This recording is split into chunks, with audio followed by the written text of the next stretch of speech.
Love this podcast? Support this show through the Acast supporter feature. It's up to you how much you give, and there's no regular commitment. Just click the link in the show description to support now. This podcast is a Vasilis Scarlys production. Fine wine is the best kept secret in investing. VinoVest is changing that. With the stock market being so volatile, it's good to start diversifying. Do you want to learn why wine investing with VinoVest not only delivers delight, but also consistent returns that have outspaced the stock market? Just give me a minute and I will explain everything. First of all, some of you might be thinking, I'm not old enough to drink, this is not for me. Well, actually, you can still invest with VinoVest even if you're not old enough to drink. Did you know that wine has 1/3 the volatility of the stock market and has outperformed the global equities market over the past 30 years with 10.6% annualized returns? Equipped with a team of world-class sommeliers who evaluate wine and determine which ones will gain value over time, VinoVest is the easiest way to acquire new investments. Go to zen.ai/GenZeros to rise to receive 2 months of fee-free investing. Start investing with VinoVest today. Hello everyone, I'm Kennedy. And I'm Vasilis. We run Changemaker Z, a student-run initiative that aims to empower, educate, and connect Gen Zers interested in entrepreneurship. We interview teenagers with impactful projects and create resources to help you change the world. If they can do it, so can you.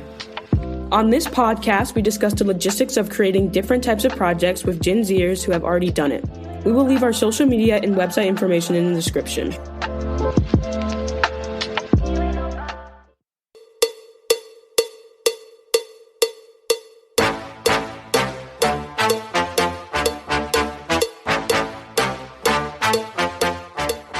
Today, we are here with Samantha Handler, the founder of KicksBySammy, a custom accessories company.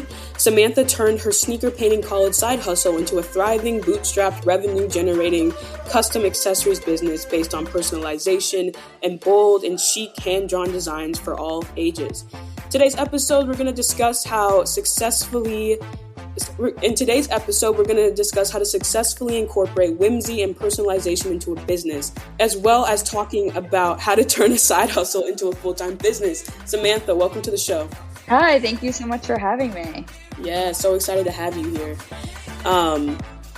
So my first question, I always like to start it off, is just tell us a little bit about yourself and how did you kind of get started with KicksBySammy? Yeah, so I'm Sammy. I'm the artist and founder of KicksBySammy. I'm 26 years old. I'm currently based in New York City. And kind of as you were saying, KicksBySammy basically is a custom accessories company, and we cater to every milestone, and pretty much everyone's able to go to our website, pick one of my hand-drawn designs, pick a product, and then personalize it with any name or initials. And as that continued to grow, a lot of corporate clients actually started reaching out, recognizing our style of art and wanting to use it now for promotional products, murals, events, and so much more. So basically how it all started, KicksBySammy, a lot of people, the first question is, why is it called that? So basically, my end of my senior year of high school, I was going to college, and that summer I was trying to figure out, kind of start packing for freshman year. I wanted some cool swag, I wanted some apparel, but I didn't see anything on the market. And I was in my closet and came across an old pair of white Keds. And throughout high school, I used to always color on my Converse with Sharpies. So I was like, oh, this could be a cool idea to paint some University of Maryland logos, which is where I went, and some other fun doodles about the school. So I ended up doing that and posting them on social media, and I surprisingly got a really big response. I didn't expect it at all. I posted it for fun. So friends and family started reaching out, asking if I could make them a pair of shoes for their freshman year. So throughout that whole summer, I then had this whole side hustle of painting shoes and making money doing it. So when I got to college, it just continued to spiral from there. And obviously at the end of college, that's when I decided to scale the business and evolve it into what it is today.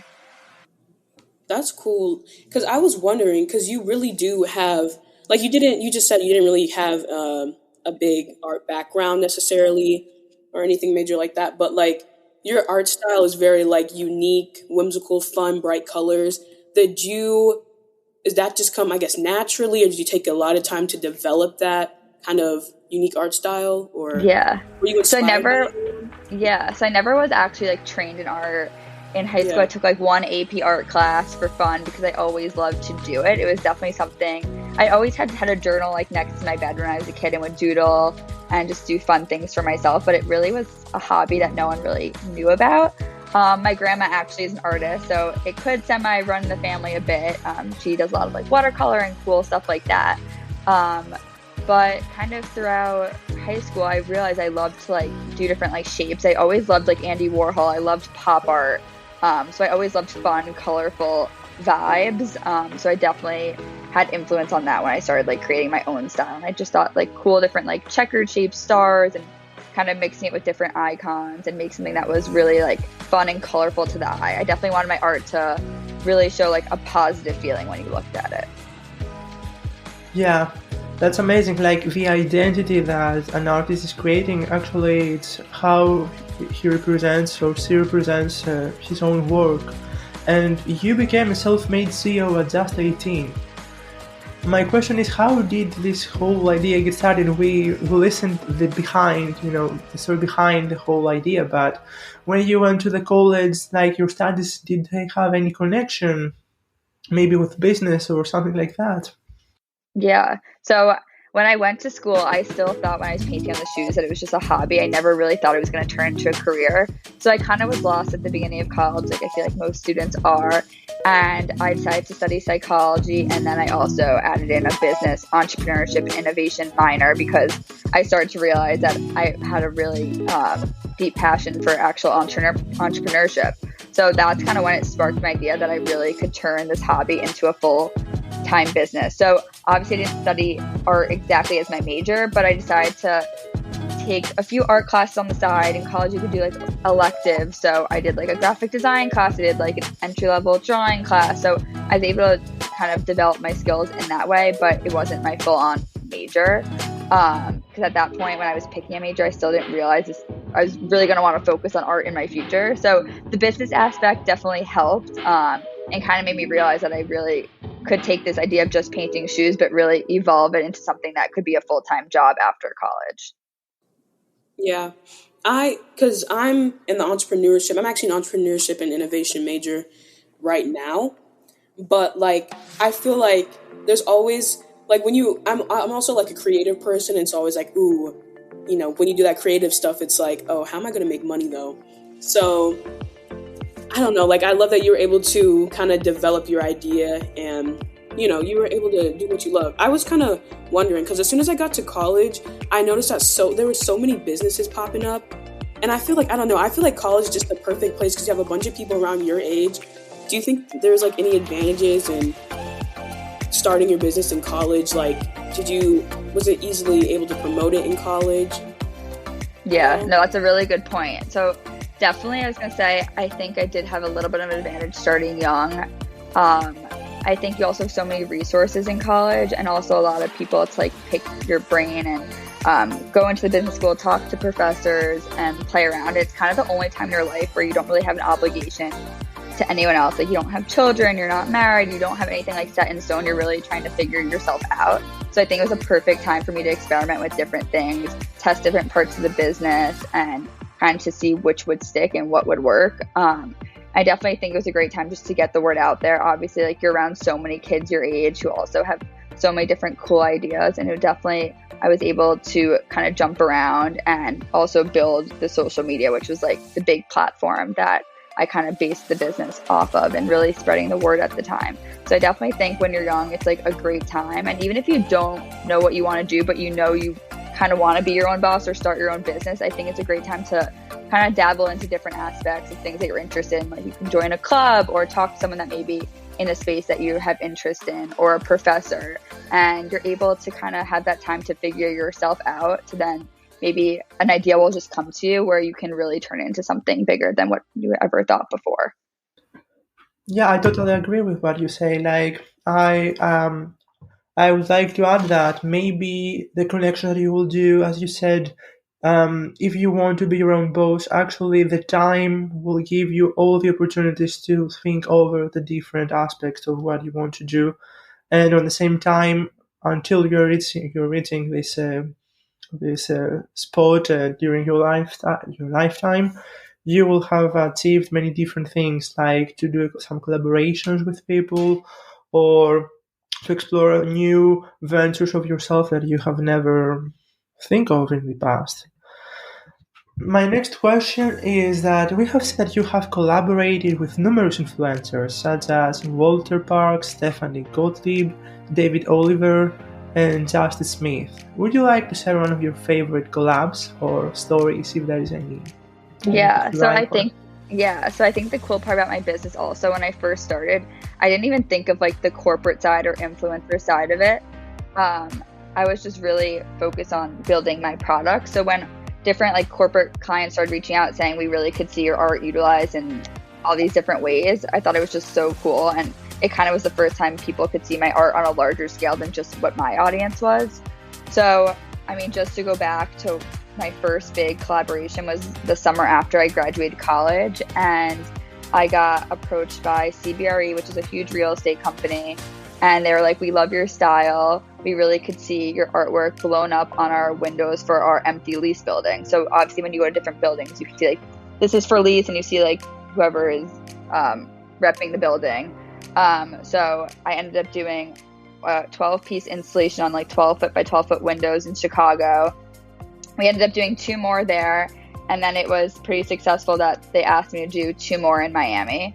So that was like the first time people were really seeing my art on a larger scale. I had it signed. It was really cool. I went to visit all the locations, and people were really taking photos in front of it and kind of building attraction to these huge buildings. And they were really kind of targeted towards like higher end retailers. So like it used to be like a Chanel was there, like a Gucci, like stuff like that, like higher end retail spaces. So it was really cool to kind of see my artwork used in that way. And then, of course, just throughout the years, I've now been able to collaborate with other artists, influencers, to send special blankets to, pillows. So all the names that you listed were really cool experience. So like, for example, Walter Parks, he does Dreamscape. So it's like a huge interactive immersion. I'm pretty sure it's based in LA still. So I made custom sneakers for them that they have at their site and that he wears around. And a few other obviously cool influencer gifting like that.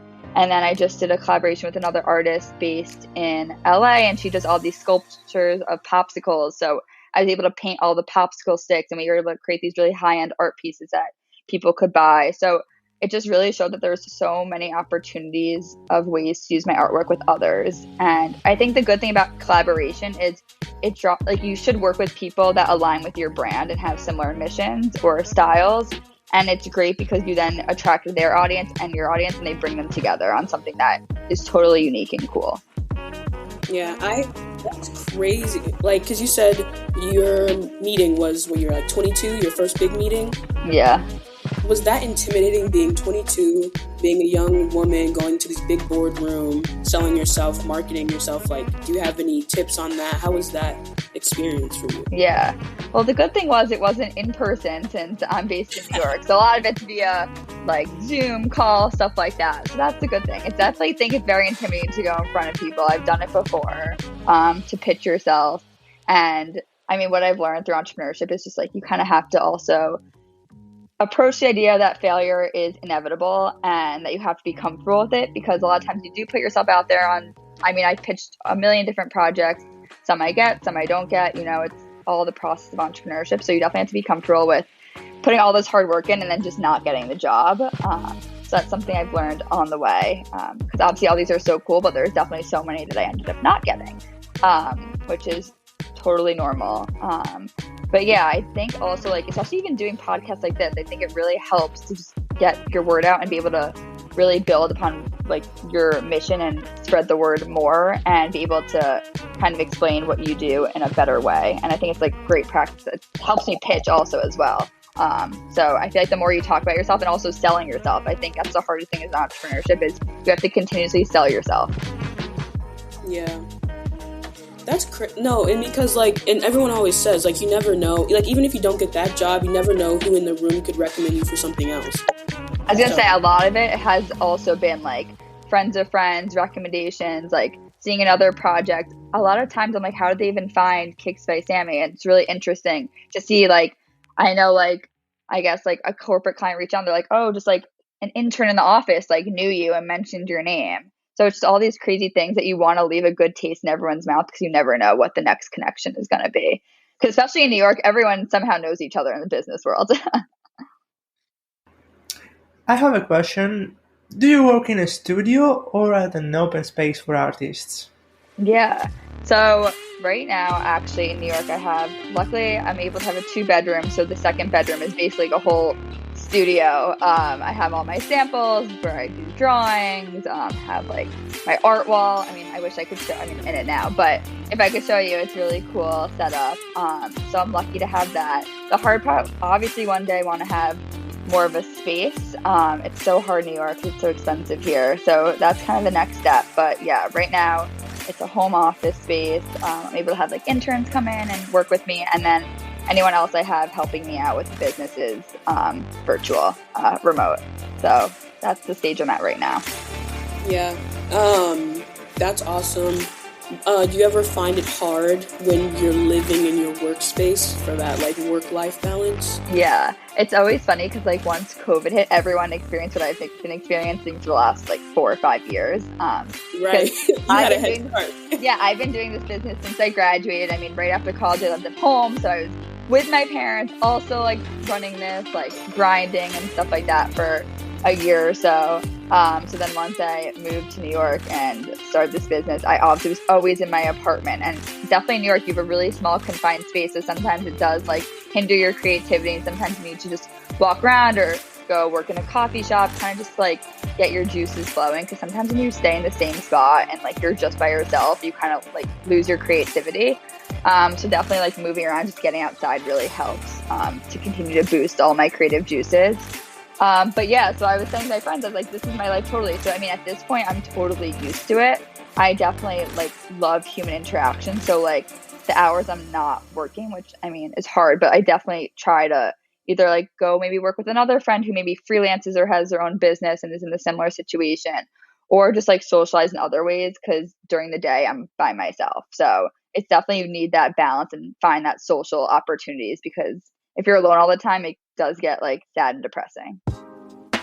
Yeah, I'm glad you mentioned the thing, because I was actually going to ask about like, because you're in a creative field, like people ask for customizations, but like, do they you have your designs and then people tell you what they want, but you know, when you're in a creative slump, what kind of things do you do to get out of that? Because it's kind of hard, because someone would be like, oh, this is due in a week, but what if you don't have, you know?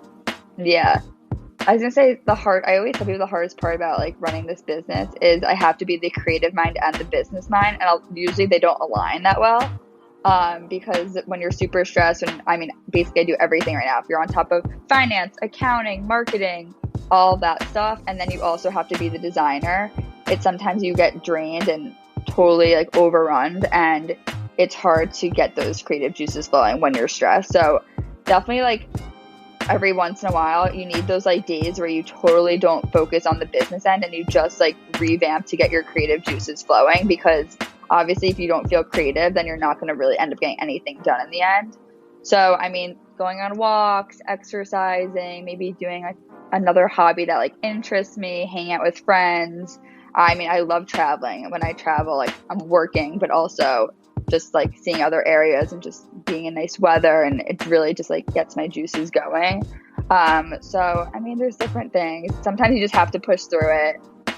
If you have like a project due, and like sometimes it comes to you. Also, like when I'm sleeping, sometimes like thoughts come to me in my sleep. So like sometimes I'll like have a notepad next to me and like write it down. Like it's sometimes the craziest times. Like I know it's like, especially when I fall asleep, like sometimes I get like anxious and your mind just keeps going. And sometimes that's when like the creative thoughts come, which is crazy. Keep a notebook by your bed, guys. Also, I don't even want to get off topic, but I don't remember my dreams. I haven't remember my dreams in like a year. I have vivid dreams. Like I'm known for crazy dreams. I don't know if they're stress dreams, but like I remember every detail, which is nuts. Oh my gosh. It's weird. I'm personally, I am also thinking a lot during dreaming, and maybe I'm finding the perfect solutions to problems that I may have during dreaming, which is crazy. And I know. in comparison with Kennedy, I remember everything that I was dreamed. Not forever, but for at least 1 week if it was something important. I feel like that's a common thing with like creative people, though. They'll say like vivid dreams. What'd you say? Yeah, they like vivid thoughts and dreams. Yeah. And then you burn out. Yeah, that's very true. Yeah, I don't know.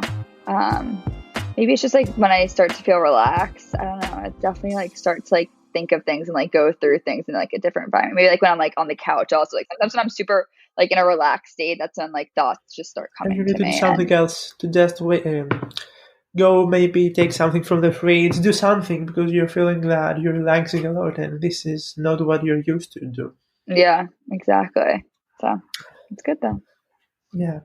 There are numerous examples in YouTube with people customizing phone cases, even devices, or things like that.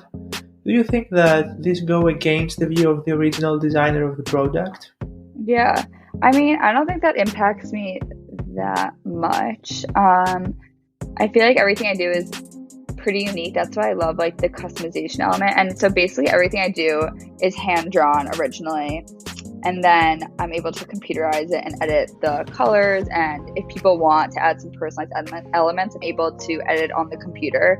So I feel like my whole process of just the customization is what really like draws people to my products rather than other companies. Our designs are pretty unique and different, which I really want. And I kind of try to change the collections every few months so that like if I have a design available from January to June, it's a limited edition, you only get it then, and it kind of makes our products a little bit more exclusive and to change them out, which people really find interesting. And also a lot of our product, I would say, obviously you can get a blanket anywhere or a phone case anywhere. So what we try to really focus on is like the dimension of like our art and how like unique and special it is. Because I feel like when people buy our products, it's not that they're just buying our products, but also a lot of times they're like invested in me and my journey as a young entrepreneur. And I tried to create a community that like relates to me and is super loyal in wanting to support a female-owned business and someone who started at a young age and kind of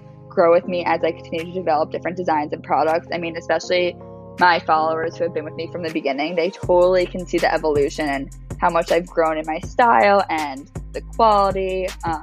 So I feel like that's been a really interesting part of like my whole business and as like a designer in all of my products as well. Yeah, I definitely agree that like it really matters. Like when you love the founder of the company, you know, like it's just so awesome to see them grow and to follow along in their journey. And I was like, to Vasily's question, I feel like that's the beauty of art, to be able to like customize something, to be able to add your own touch, and just kind of make it personal to you. So yeah, I love that. I feel like that's so many. Yeah, I feel like that's been like a huge selling point. So at this point, since like we had to start scaling and how the shoes were art, we wanted to be able to still use my artwork but make it a more scalable option. So basically now if you go to my website, I have designs that really can hit like any milestone.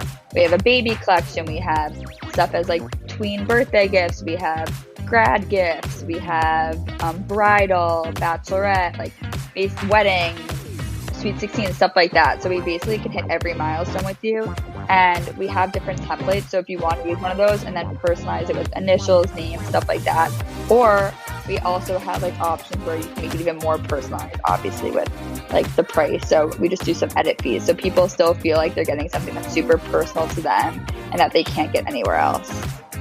Yeah, that's important that they feel that this is customly made for them, and they will then create their own memories by combining this accessory with their moment. Yeah, so we kind of been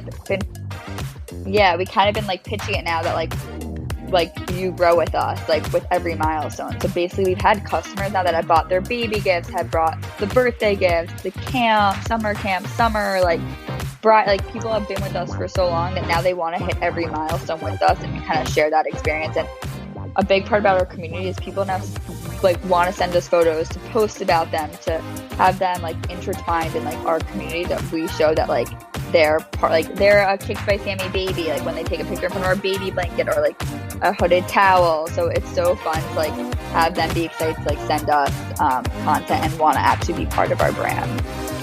This is so amazing. Yeah. So this is the end of the episode. Thank you, Samantha, for being with us today. Yeah, thank you so much. This was so nice. I'm so happy I got to speak with both of you. Thank you. And thanks everyone that have reached until the end of the episode. Today we talked about the customization trend and the Kicks by Sammy accessories, as well as how to incorporate personalization to your business scheme. You can find all the social media handles in the description below. And until next time, don't forget to change the world. Bye!